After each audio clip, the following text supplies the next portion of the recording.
So many girls, and guys too, will at times come up to me either on a retreat or at an event, and they'll ask me with so much tension and a certain amount of anxiety, Megan, how do I know what God's plan is for my life? How do I know what he wants for me? How do I know what I'm supposed to do for him? And that'll usually happen after a really deep spiritual experience, and they want to give something to God, but there's just this uncertainty, and it can create a lot of restlessness, and it's hard to deal with, and of course we've all experienced that to a certain extent in our life, and I totally relate with where they are. And so many times I just tell them, look, take it easy, and just remember, your life and God's plan for you is like this little seed. And if I put a bunch of seeds in my hand right now, all different kinds of seeds, would you be able to tell me which one was a mulberry tree and which one was a mustard seed and which one was a maple tree? No, you wouldn't be able to tell just by looking at the seed. God has kind of placed his plan for you, and it's a plan of love inside your heart. And you're looking at it right now in seed form, or maybe it's just starting to grow. And it can create a lot of anxiety not knowing what kind of a seed that is. What kind of a tree is it supposed to be someday?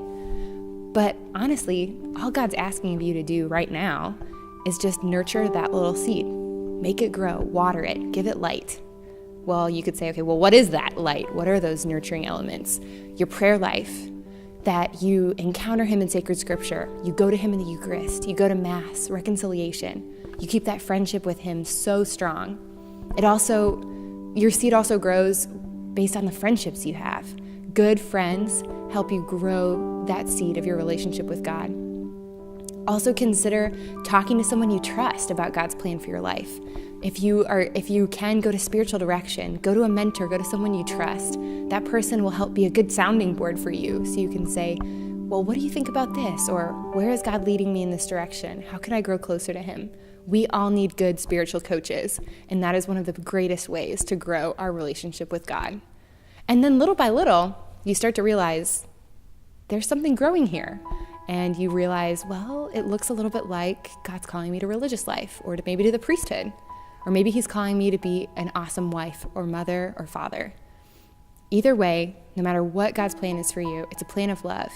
And the most important thing we can do at any stage in our path, trying to figure out what God's plan is for my life, what my vocation is, the most important thing we can do is to trust him, to trust in his plan of love, that he will not lead us astray, and to know that it's the little things we do every day that ultimately lead us closer to where he's calling us to serve him.